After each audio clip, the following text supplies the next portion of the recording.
শীতকাল মানেই মেলার মরশুম। ব্যারাকপুর শিল্পাঞ্চলে বিভিন্ন বিধানসভায় অনুষ্ঠিত হচ্ছে মেলা। ব্যারাকপুর কালিয়ানিবাস বটতলা যুব সংঘের মাঠে শুরু হলো তৃতীয় বর্ষ বিবেক মেলা। এদিন এই মেলার উদ্বোধন করলেন বিধায়ক রাজ চক্রবর্তী। এছাড়া উপস্থিত ছিলেন মহকুমা শাসক সৌরভ বারিক, ব্যারাকপুরের সাংসদ পার্থ ভৌমিক, স্বামী নিত্য রূপানন্দজি মহারাজ সহ বিশিষ্ট ব্যক্তিবর্গ। সামনে স্বামী বিবেকানন্দের জন্মদিবস পালিত হবে, আর সেই বিশেষ দিনটিকে আরো স্মরণীয় করতে এবং মানুষের মধ্যে স্বামীজির মতাদর্শ, তার সনাতন হিন্দু ধর্মের প্রতি সমর্পণ এগুলো ছড়িয়ে দেওয়ার লক্ষ্য নিয়ে 2005 সাল থেকে ব্যারাকপুর পৌরসভার পৌরপিতা সম্রাট তপাদারের উদ্যোগে আয়োজিত হচ্ছে বিবেক মেলা। প্রতি বছরের মতন এই বছর এই বিবেক মেলার প্রতিদিন সাংস্কৃতিক অনুষ্ঠান অনুষ্ঠিত হবে। এদিন সাংসদ বলেন, এই মেলার মাধ্যমে মানুষকে মনে করানো হলো যে বিবেকানন্দ প্রথম হিন্দু ধর্মকে সারা বিশ্বের কাছে সমর্থিত করেছিলেন। সম্রাট তপাদার আমাদের 2 নম্বর ওয়ার্ডের কাউন্সিলর, পৌরপিতা আর কি। তার উদ্যোগে এখানে সারা বছর ধরেই কিছু না কিছু হতে থাকে। আর বিবেক মেলা আমি 2 বছর আসলাম, এই বছর 2 বছরই হলো। না আচ্ছা 2005 থেকে হচ্ছে। আমি 2 বছর আমাকে ডাকা হয়েছে, আমি 2 বছর ধরে আসছি। সো এই ধরনের অ্যাক্টিভিটিস তার সঙ্গে রয়েছে, কম্বল বিতরণী অনুষ্ঠান রয়েছে, তার সঙ্গে আরো অনেক কিছু স্ক্র্যাচ দিচ্ছে অনেকগুলো, প্রায় 100 কতজনকে, 350 মানে ইয়েকে, যারা হ্যান্ডিক্যাপ যারা, তাদেরকে স্ক্র্যাচ দিচ্ছে।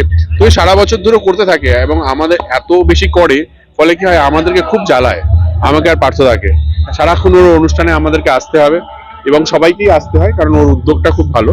আমরা চেষ্টাও করি ওর যে কোনো অনুষ্ঠানে আসার জন্য আর কি। ভালো লাগছে অবভিয়াসলি এরকম। আর শীতকাল, এখন মেলা এবং উৎসব এই দিয়েই তো আমাদের মোটামুটি এই সময়টা কেটে যায় আর কি। তার সঙ্গে সম্রাটের এই উদ্যোগকে আমি সবসময় ওর পাশে থাকি। পার্থ ঠিক আছে।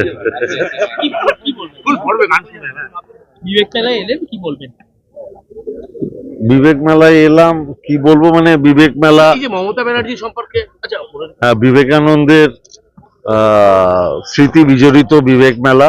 আপনারা দেখলেন যে এখানে বিবেকানন্দের বড় প্রতিমূর্তি আছে, যেখানে আমরা সবাই শ্রদ্ধা জ্ঞাপন করে আমরা এলাম এবং মানুষকে উৎসাহিত করলাম। মানুষকে বললাম যে বিবেকানন্দই প্রথম মানুষ যে হিন্দু ধর্মকে সারা বিশ্বে সমাদৃত করেছিল এবং বিবেকানন্দের হিন্দু ধর্মের মূল কথাই ছিল রামকৃষ্ণ দেবের কথা, যত মত তত পথ। স্বাভাবিকভাবেই আজকের ভারতবর্ষে দাঁড়িয়ে যে হিন্দুত্বের কথা প্রচার হচ্ছে, সেই হিন্দুত্বের সাথে বিবেকানন্দের হিন্দুত্ব যায় না।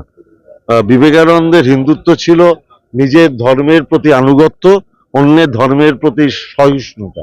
সেইটা পালন করা হচ্ছে না। এবং আপনারা জানেন যে আজকের এই বর্তমান সময়ে দাঁড়িয়ে আবার যদি প্রকৃত হিন্দু ধর্মকে সারা বিশ্বের কাছে কেউ প্রচার করে থাকেন, তিনি মমতা বন্দ্যোপাধ্যায়। দুর্গাপুজোয় কার্নিভালের মাধ্যমে সারা বিশ্বের মানুষ জানতে পারছে যে বাঙালিদের সর্বশ্রেষ্ঠ হিন্দুদের উৎসব হচ্ছে দুর্গাপুজো।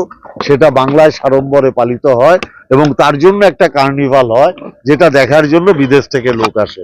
অর্থাৎ এই কার্নিভালের মাধ্যমে বিদেশে বাংলার যে হিন্দুদের সর্বশ্রেষ্ঠ উৎসব দুর্গোৎসব, সেটারও প্রচার হচ্ছে।